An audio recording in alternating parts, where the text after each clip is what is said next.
Hi, everybody. Welcome back to the 4 Degrees to the Streets podcast. I'm Nimo. And I'm Jasmine. And we are so excited to be in person today for the first time since 2022, and then back in DC for the first time since 2021.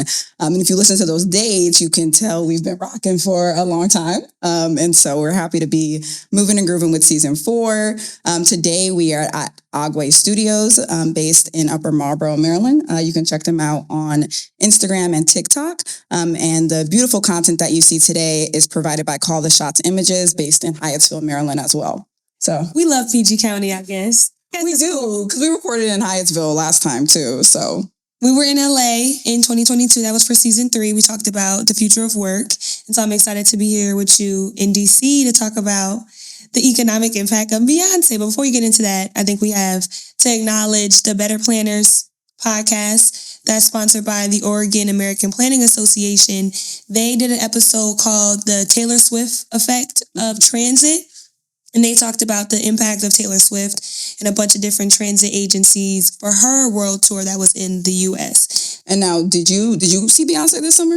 I saw Beyonce, but I did not see Taylor Swift. But I know you have seen. We are not anti-Taylor Swift.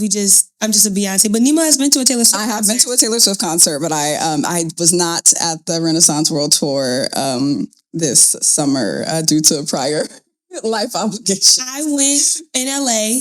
on her birthday show. So I got to see Diana Ross and Kendrick Lamar. And I cried as soon as she came out. Mm-hmm. Because it was her birthday, she came out singing Flaws and All.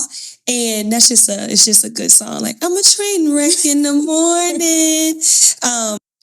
So obviously, we are not just an entertainment and music podcast, but we try to bring topics that relate to your daily life and public space. So what are we talking about today? So today we're going to be talking about the economic impact of the Beyoncé Renaissance World Tour. And in particular, we're going to be talking about the impact on transit, hotels, the larger economy, and how that relates to city planning. The goal for the episode is, 1, to help realize how entertainment, media, talent, pop culture really does intersect with urban planning. They're not separate things. These things all happen in space and public space. But also, what lessons can planners and architects and city designers kind of take away from the way people travel to and from both the Beyoncé concert and the Taylor Swift concert? Right, because we know a lot of people spent their hard-earned, not just on the concert ticket, but traveling, hotels. Silver. Everything silver to disco balls to match the theme. And, it's not just that you spend those resources when you're also doing other day-to-day tasks. So using the concert as a backdrop, how to understand the policies that have happened decades ago that are impacting the way you're able to move around in public space today, and what choices you have to make as well. Mm-hmm. And this was an international tour. So what were some of the stats on truly the impact that the concert made? So it was a summer tour. So it ran from May 10th to October 1st in 2023, starting in Europe. And then after July 4th, she came to the U.S. So kind of the summer of Renaissance. Across 10 countries, there were 8 in Europe, Canada, and the United States. Within the U.S., they were showing 19 cities, basically in about 30 states. 2.7 million attendees, just like almost 3 million people attending the show, both in the U.S. and Europe and in Canada, and 56 shows in total. To keep going on that, she generated $579 million in revenue. That's the highest of any female artist since Madonna in 2009. On a per show basis, she's the highest grossing ever. Male, female, it doesn't matter. That's 10.3 million a show. And the numbers don't lie, but media, they be lying, because Taylor Swift got Person of the Year. And while her tour also had impact, and again, I'm not the one to compare or advocate, but we're going to get into a little bit later about how Black women's impact is also perceived. Yeah. And then overall in the economy, the New York Times is reporting $4.5 billion. Like I mentioned, that's the same as the 2008 Olympics on Beijing. So you're thinking about not just the ticket purchases, but traveling to the venues, right? So whether you flew, took a car, took a plane, took a bus, those are tickets purchased. Outfits that she purchased, she wanted us all to wear silver. We all wore silver. Her staff, right? She has to pay, I think her tour staff is about 300 people. Those people all have jobs and kids and families. Her traveling herself, getting between these places, right? So when you think about what is economic impact, those are all the things that factor into it, not just the ticket sales. Right. And so thinking about how to move 2.3 million people in various types of cities with various transportation availability, we wanted to share a little bit about the transit accommodations that different cities and jurisdictions made to accommodate for the Beyoncé concert. And a lot of times they would see what one city did or would see what another concert did and was like, okay, well, how can we adjust and make this better? So to go down for a few cities, Santa Clara, California, Levi Stadium, all of their transit providers, their light rail, their rapid transit, and also Caltrain, which is a commuter rail, added service. And one of the things they stated was they wanted a no concert goer left behind mentality. So that meant adding 30% more service on light rail and extra buses. And that stadium, like other stadiums, also has a curfew. So they're extending service beyond their regular hours, which a lot of them can only do for special events. One thing specifically about that stadium and their transit options is that, as I said, they're all different providers. So what does no concert goer left behind look like when you get off one platform and then have to travel to a completely other platform? It might be across the street, it might be down the block to get to that location. And so the providers is an important piece. So if you think about Santa Clara, which is in the Bay Area, they have BART, Bay Area Rapid Transit, that runs like Oakland, Richmond, Berkeley, San Francisco.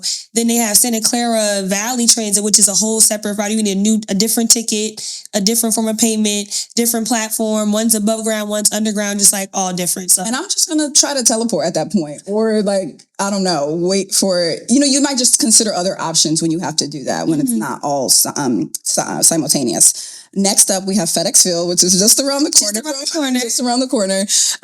And they made a lot of ripples in the news that it was announced that Beyonce paid an extra $100,000 to extend service at the Morgan Boulevard station, which is a mile away from the actual FedEx Field. That was the fine print that nobody wanted to talk about. So even though Transit and, WebMATA, Metro in the DC area had agreed to that extension, what about the physical accessibility of having to transport yourself a mile? I don't know. I think we saw that there might have been some shuttles. Yeah, but that's another step, For like football games, I don't know what the team is called. The Washington team. Commander. Whatever they are. Team Washington. They usually have a shuttle for games. And so I'm assuming they had a shuttle also and just added. Yeah. And I don't know, maybe that's just my own, able-bodied mindset. When I did go to a Commanders game, I didn't see that shuttle. All I saw was people. All I saw was people in groves trekking. Not to mention that it rained, poured down rain the second night. But to get into some of the numbers for that Saturday show, when looking at 2022 numbers, they saw a over 1,000% increase in the people tapping to get into the station. And then on Sunday, they saw a over 2,000% increase just to look at that same weekend a year prior. So that just shows people were using Metro. And that might have been some people who had never used Metro before, but were like, I need to get to this concert. I need to have options. I don't want to be stressed about parking. And so using the station, regardless of whether that meant having to walk or get creative about their options afterwards. Next up, NRG Stadium in Harris County in Houston. So they added additional trains 3 hours before each performance, and they also added Beehive buses to try to reduce the wait time. So that's one of the shuttles that would go in between the light rails as well. From their data, they saw only a 13% increase overall from their 2022 service. Okay. And they acknowledged, right? That's a lot for Texas. That's saying a lot for y'all. Just giving them a little bit more credit. And they also acknowledged in their data that they had more sporting events that month compared to the year before. And I think 2 Beyonce shows they also acknowledged. And then so in Atlanta, 2 snaps were yes, for Mercedes-Benz Stadium, they do have a station there directly. And so they added service 2 hours before the show and then having a dedicated shuttle between the 5 Point station. Their ridership data was limited, as well as the MetLife Stadium in New Jersey. No, go ahead. Yeah, so MetLife actually has the largest stadium capacity out of the entire U.S. And so... and I'll let Jasmine talk a little bit more about how to get to the MetLife Stadium. Well, I was going to go back to Atlanta. So the station that's directly across from Mercedes-Benz, I'm pretty sure is Vine Street station, and you can walk directly from there. But the way Atlanta's transit set up is kind of like a cross, and so that station is their east-west line. So getting people to the 5 Point stations, which is a little more downtown, means that's the hub. That's the hub where the cross intersects. Mm-hmm. So from there, you can go northeast, you can go southeast, you can go southwest. So I think that's cool that they not only let you, okay, you have to get on this one line, which will take you east and west, will also get you on the bus to the hub where you could go all different directions. Yeah, no, that's a good point to think about where those transfer are and acknowledging where people are coming from, especially MARTA being one that somewhat connects the suburbs into the city as well. And so, thinking about, as I mentioned, people who may not usually take transit in their daily life were coming in droves, knowing that that was an option for the concert. And so thinking about who was at the Beyoncé concert, Yelp published a consumer report to see what searches were increased during the Beyoncé tour to see, to try to get an idea of who may have been in the audience. And so, for instance, LGBTQ-owned businesses showed a 194% increase in searches. Women-owned businesses had a 21% increase for shopping, and Black-owned businesses showed a 14% increase. Now, when you think about who truly is on transit, the American Public Transportation Association, their data shows that 40% of transit users are white. And then when you look at the various groups of people of color, collectively, they make up 60%, and with 24% of that being Black Americans. But it's also important to know, based on census data for the year this was published, Black people made up 12% of the U.S. population, but are double that when you think about transit ridership and thinking about what the perceptions are for transit and then who they were created for. Yeah, and I think the transit ridership piece is interesting because who rides transit versus who conceptually transit is designed for is different. I think most cities' transit service is designed for the 9-to-5er. That's why you see, we'll push out all the train service between 7 and 9.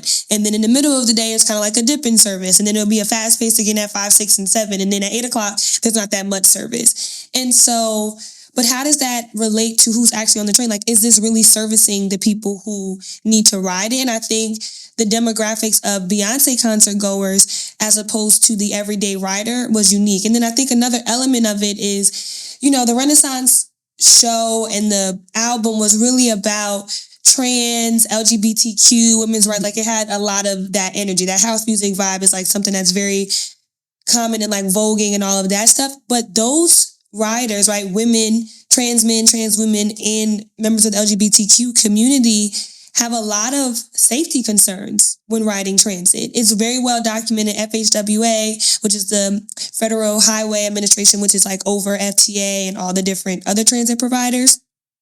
APTA, which is American Public Transit Association, ULI, APA, just name them, have all done research on women's perception of transit safety. And I think the perceived notion of safety versus whether or not you're the victim is even more. Like, if I perceive that something is dangerous to me, whether or not something's ever happened to me or someone that I know, that's going to change my travel patterns. If I feel that waiting at that bus stop puts me at risk, I'm not going to wait at that stop. Yeah, like, I'm not going to go. I'm going to try to find other. And that's another point, too, is that 55% of transit users are women. And are often having to make non-traditional trips for whether that be for family care or work obligations that are outside of that 9 to 5.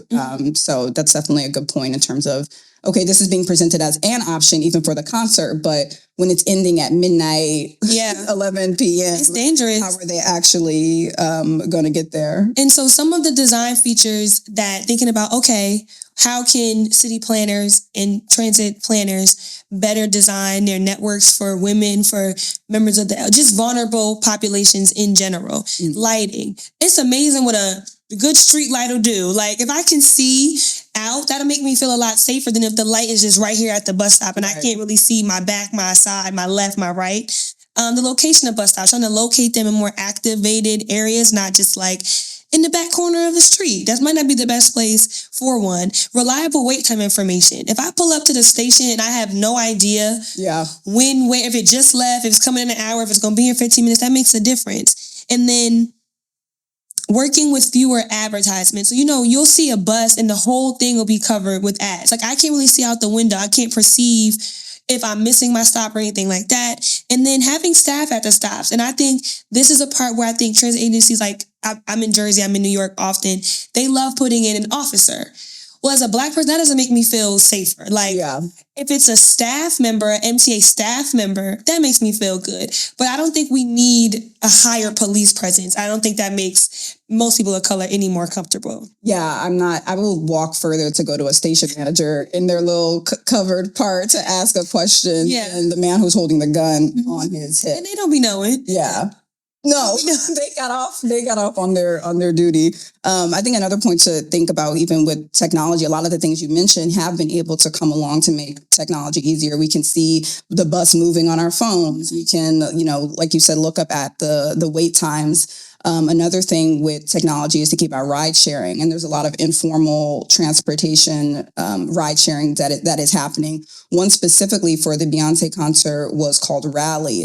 And so they partnered with cities and different motor bus coaches to have micro stops across the city. So you could, log onto that platform, see if there's a stop in your area and be able to get a ride on that larger, comfortable, motor coach bus to be able to get to the concert as another option, if which is more probably closer to door or flexible to where you may live. If getting off at a stop and walking, it doesn't work because most people don't necessarily live near transit. Yeah, I mean, and walking, even if the stop is 3 blocks, walking 3 blocks at midnight is not fun for anybody.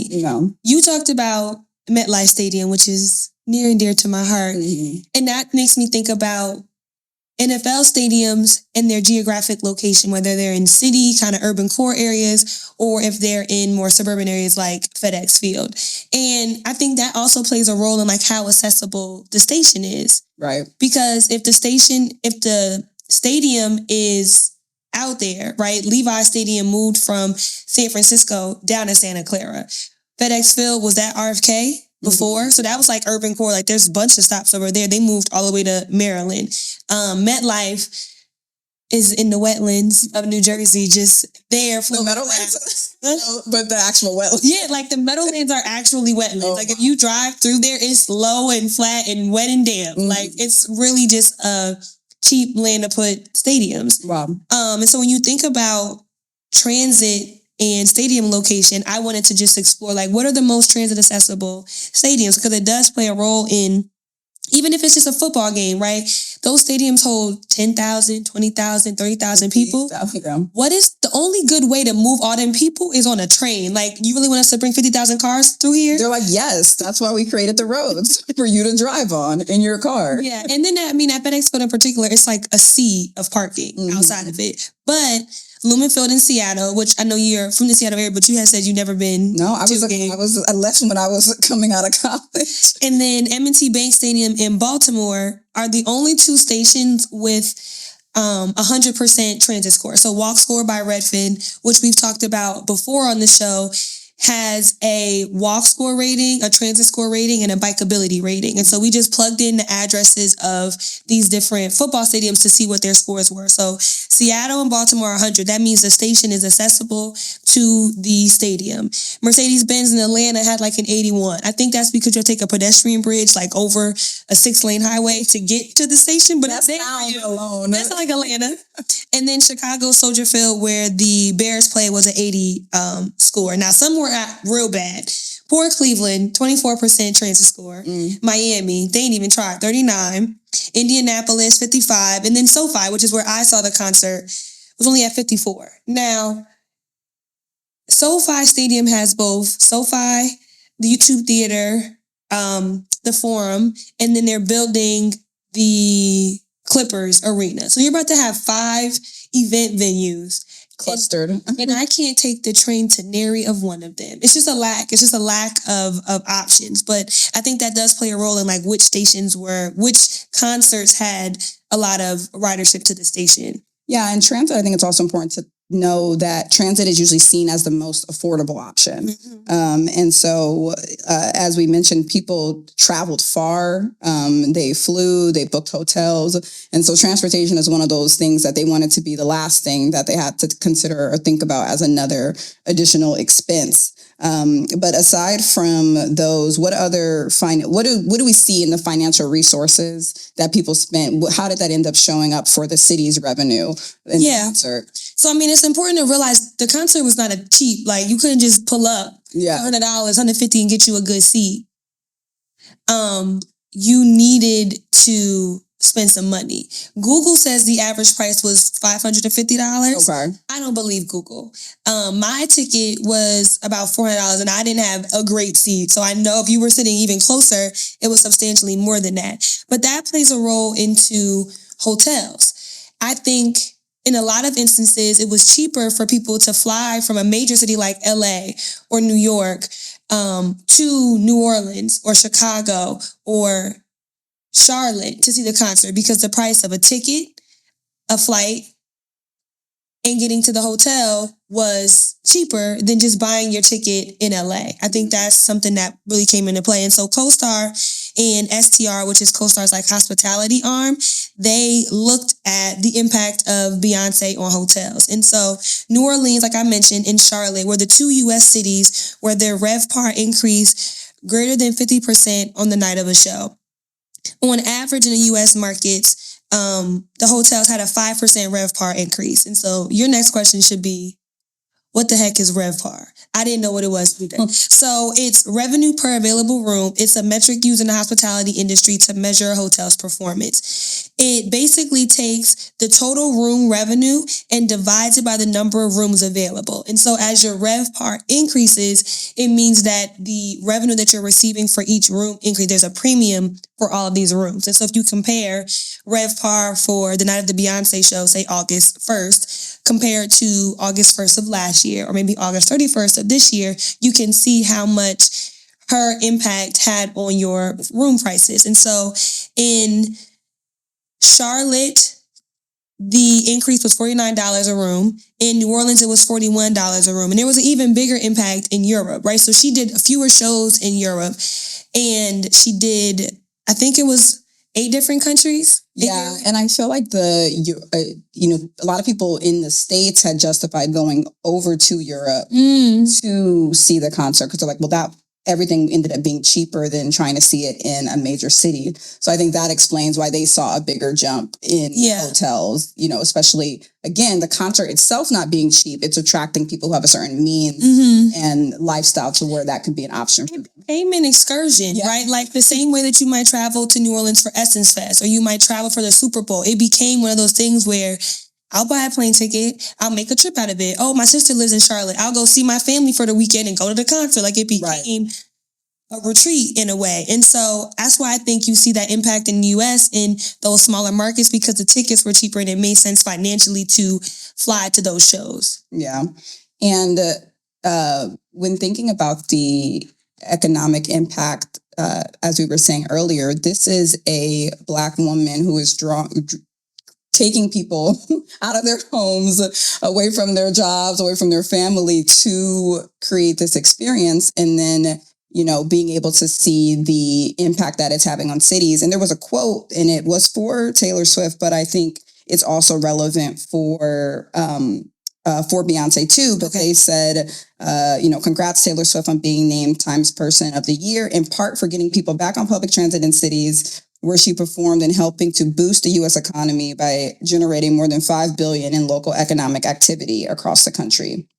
And so again, even just being 2 women in the country creating this sort of movement that created a buzz throughout the entire summer is impactful. And then also being able to see that in the numbers. Yeah, I mean, and as a Black woman doing all of this in America, you just have to gain like, wow, you go, girl.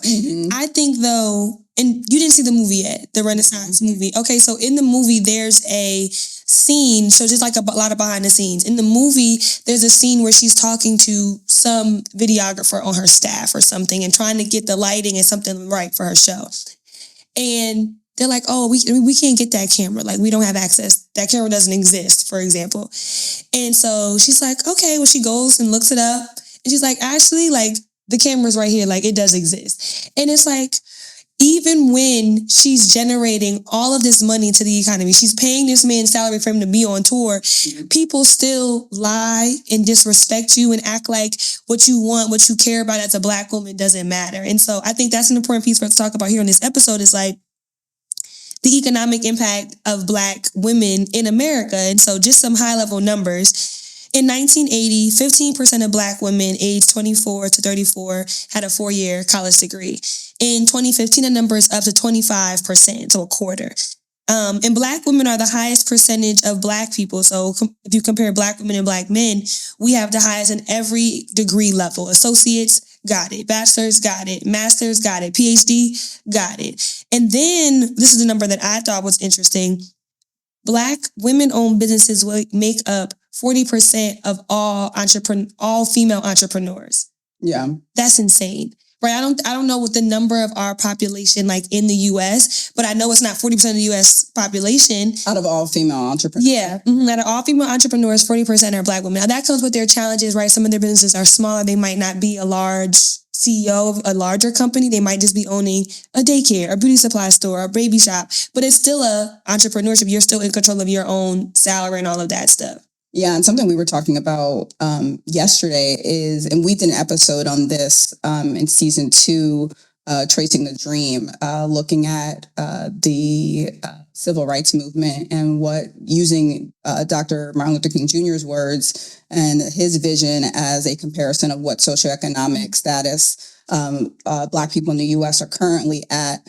So check that episode out. But I think it also relates to this in bringing it back to media of what they show of Black women and men and how we look at ourselves. I think I would hope that whoever's listening, maybe if they're a young person or still thinking about what their vision is for their life, they can hear these stats and know that there are other people out there who look like them doing it. And I hear that a lot from the inspiration people got from the concert. It's like, if Beyonce is working this hard, I need to step it up in my life too. And so I think looking at that as an example and also seeing the stats of what Black women are doing in this country, I would hope would be an example for, anybody listening. And do you feel like planning right now is planning for Black people, whether that's Black women, Black men, just minorities in general? Yeah, I think there's been a lot of lip service. I think it's been a slow progression. I think we're in a good place to now get to, okay, well, we're all using the language. We're all saying equity. We're all saying diversity, equity, and inclusion. But what does that look like in practice? And I think 2020 was a term where people started to try to put their money and investments where their mouth is. And we're going to talk about that a little bit later in terms of the Department of Transportation and what they're doing for equity. But I think planning as a field and the purpose of it, it's hard to say, are they planning for a lot of the groups we've mentioned in this episode, that being LGBTQ, Black women, Black people, knowing the historical system was not created for them. So there's so much like undoing and pulling from the system that has to happen. Yeah. Like we basically have to go through and just yank all this out to get it to where we want it to be a better future. But I am inspired. I think even just being able to talk about, okay, what is the historical patterns, even knowing that with USDOT, for instance, looking at construction contracts and engineering contracts, in fiscal year 2020, Black people only made up 1.4% of those contractors. Wow. That's not right. So say it and name it, and then we can do better. So I think that inspires me that we're on the right track of getting to the other side of the hill. Yeah, and we always talk about money on this podcast because money run the world. And so, but I think beyond money, it's services also, right? The part of the reason why there's no train at SoFi Stadium is because it's in Inglewood. Talk about it. Period. There's nothing else to say. You also haven't provided services to where you have services. Part of the reason why, I talk about this all the time. New York City Parks Department and their park equity plan, part of the reason why they had to go back in the inner boroughs of Brooklyn, deep in the Bronx, deep in Queens, and redo these parks because they sat down and looked at their numbers and said, wait a minute, we've redone this park in Manhattan 6 times in the last 35 years, and this park in Queens hasn't been touched since 1945. Who's in charge? Right. What is like that's saying something about not only where you're spending your money, but where you're attending to needs. Right. If a park has already been remodeled twice in 3 decades, does it really need another one just because a new jungle gym is out? Like, well, they probably had someone in their neighborhood who complained about one broken thing and was able to have the resources and the access and the time to justify why they needed an improvement, where the distrust for government and public services from Black residents would not elicit that same sort of response of like, well, let me complain, or let me, even though their condition may be so much worse and likely, and from the research is, but being able to ask and receive, it's the audacity of white people that is what just this is their. And it's a lot of, they don't listen, right? So if you're asking for something, they meaning the powers that be, city planners, engineers, the planning department, the building department, the permitting department, the parks and recreation department, the transit department. You complain, I need this service, and it's filed away.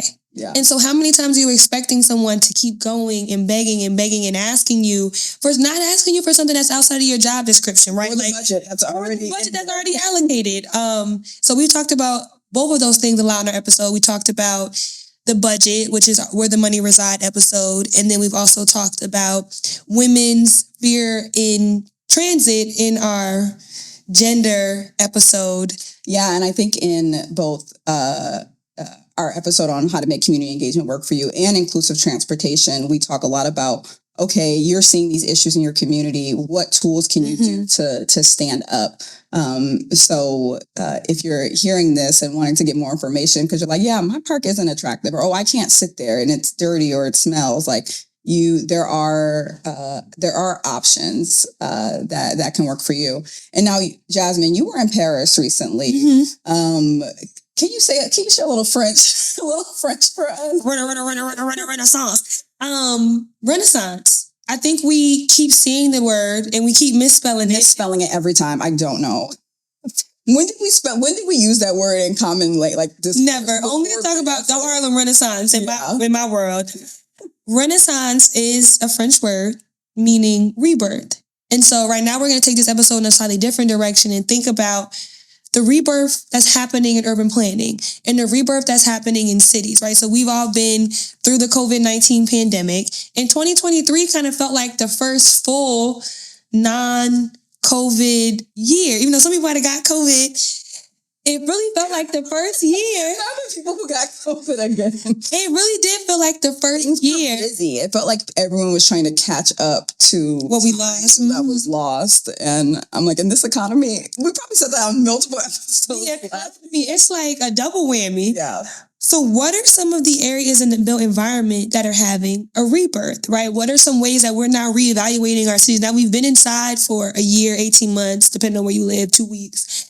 And thinking about, okay, well, now how do we want our places to be better? And the first thing that kind of came to my mind was open space and public space. We saw during the pandemic a lot of play streets, cities doing like, okay, we're going to close off this street and let everybody just play. And a lot of that has remained. You go to New York, you go to Philly, they still have those streets sectioned off and just allowing people to just walk and pedestrian streets, which is something I also saw a lot in Paris. I think the other big thing for planners and city planners in particular is downtowns and office, right? Everyone was working, if you could, and your job was not essential, you didn't need to be in person, which we respect and we appreciate the people who were there every single day, mask on, all of that stuff. I'm at home a lot. And if I feel like, I want to go, I'm home. If my maintenance man is coming, I'm home. And so the office itself has not been as important as it used to be. And so nationwide right now, office vacancies are around 17%. And that is a pretty stark number for some markets, right? But we have to reimagine our downtowns. And I think that's something city planning is also going through also is like, okay, well, we have these office buildings that are mostly vacant. And what are we going to do with them? How else can we better position them? Is it good for us to keep the building up and turn it into housing? Can we use it as doctor's office space, right? I think it's also important to realize, like, not all office is going. There's some spaces that need to be utilized, but most of the time, and even if offices aren't completely vacant, they're downsizing completely. And so that's an area where planning is reevaluating what's going on.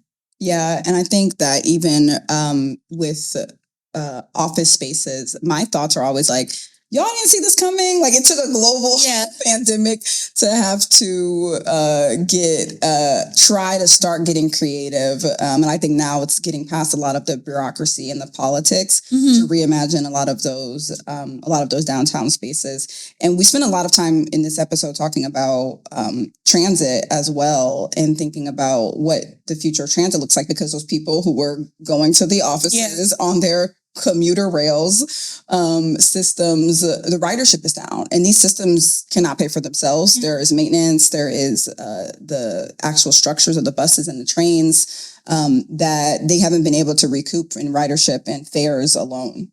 Yeah, and I mean, I think most transit operators operate at a deficit, and there's always some subsidizing that comes from the local government or the state government. And I think we've gotten pretty used to that, right? It's a very expensive system, though the staff needs to be paid adequately and all of that stuff. But I do think it's worthwhile thinking about, okay, well, knowing that office, right, our downtown core might look different. It might have more homes. People might not be working a more traditional 9 to 5. They might be using other spaces. How can we tweak that service? Does it still make sense for us to send out 5 trains at 6 a.m. and 1 at 1 o'clock in the afternoon? Maybe not. So I might be going to Target. Yeah, I might need to get on the train. And that's something that I think transit has always been more about work utility rather than like personal utility. It doesn't really seem like a good system in most areas for running around and getting things done. If good to go to work, that's one stop. But if I need to go to Target and then to Macy's and then to the grocery store, can I do that on your train? Can I do that on your bus? Yeah, and I think from this episode, especially too, thinking about these one-time events, we hope that all of the like record-breaking stats from the concerts over the summer show how to not just add service for concerts, but how to think creatively about all the different uses that people may be taking for transit as well, and how to plan for those. As much as went into accommodating for a concert, that accommodation should be seen for all groups when they need it the most. Yeah. Another point when thinking about the rebirth and the renaissance of urban planning is technology, and looking at the future of artificial intelligence. And I know AI has been getting thrown around a lot, but I wanted to add a definition that from the Organization for Economic Development. AI is a system that produces outcomes based on a predefined objective. The objective for an AI is the translation of a human-defined goal into a mathematical one. Outcomes can be predictions, recommendations, or decisions. And so when thinking about all of the AI tools that can be done for planning and designing cities, the data is there, but one of the fears is that the quality of that data varies. And also, if the people behind the technology are not careful, AI can also reproduce historical problems and bias, and really just make history repeat itself, because the system itself is predicting based on what's already there. And a lot of countries have released guidelines on AI, but the governments themselves are still grappling on how to regulate them themselves too. And some of the tools that to think about, there's a tool called Urbanist AI, where it takes resident comments and then actually makes them active contributors and like shows them in 3D as part of the design process. There's also simulation tools to model scenarios for population density, land use, and also different scenarios for future development. Like Delve is a real estate tool where they can input factors to adjust for lighting. They can see, okay, well, how can we get more units based on the amount of sunlight that these buildings get? And they can also factor for quality of life, walkability, transitability, those things that we mentioned as well. I just think whenever I'm thinking about AI, the thing that scares me the most is a defined goal and a human defined goal. That's scary to me, because I don't think yet, I think we have talked about equity in planning, but I don't think it is yet fully ingrained into the professionals and the decision makers. And so it's very easy for us to repeat, but also make worse the historical injustices. And now, right, when you're doing it on a small scale without all this technology that can implement it in 3 days versus 10 years, that's kind of scary to think about. Yeah, and I think there's also with the thinking about how AI will be taught to engineers, designers, planners.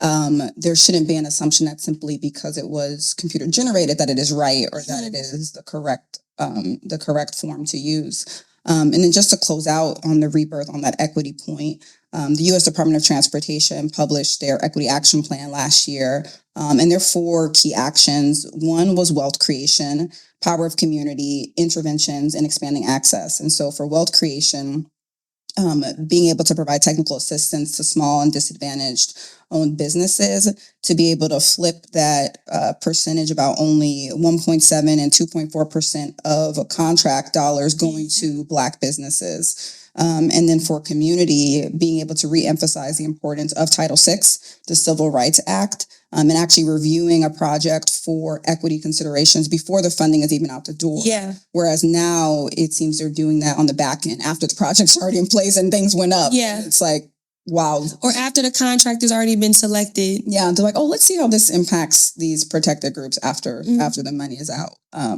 And then for interventions, another form of technical assistance to make sure that the investments, once they're out the door, are actually going to the underrepresented and the overburdened communities. And I think that word's important to think about because it's easy to say underserved and you think, oh, they just magically happened that way. But they've been historically underserved. And as a result, they have been burdened. Yeah, strategically. And it's time to correct it. And then for expanding access, thinking specifically about affordable transportation and how can we get people to move around from A to B for what's important for them, while also not having a cost an arm and a leg, as we've discussed all of the costs that went into the concert, for instance. Because the lowest income households spend 37% of their income on transportation, whereas middle income households are only spending 19% of their income on transportation. And in our episode tools to how to get community engagement to work for you, we talk about the Housing and Transportation Index tool, which is created by the Center for Neighborhood Technology, in which you can enter in like where you live, Philadelphia, DC, New Orleans, and it'll give you an estimate of like what housing costs and what transportation costs. And you can get a sense of how much of your income and your disposable income will be used on those 2 expenses, which are for most households, even a single household, your biggest 2 expenses. Yeah. Well, we got one more thing, Nemo. Before we exit, what is your favorite Beyonce song? I forgot. And how does it, and bonus points if it relates at all to urban planning? Yeah, well, I'll say one that stands out to urban planning for me the most from her Lion King album. Find Your Way Back. Okay. And I think she says in the beginning of the song, like, Daddy used to take me on the walk, like, he used to hold my hand. And that made me think about safety for her and having that male figure, which we've talked about, I think, with Veronica Davis in Inclusive Transportation, thinking about safe routes to school. And in their research, seeing that a lot of male figures were the ones walking students to and from school, or, an older sibling that was a brother. And so thinking about the gender and safety in public space. And she just put in such a nice melody because you can find your way back, whether there's a sign or not, but she trusted that she would find her way back. My favorite, I don't know the name of this song, but My Daddy Alabama, Mama Louise, Formation. You mix that Negro with that Creole, make a Texas Bama. So that's my favorite because I think it talks about Black migration.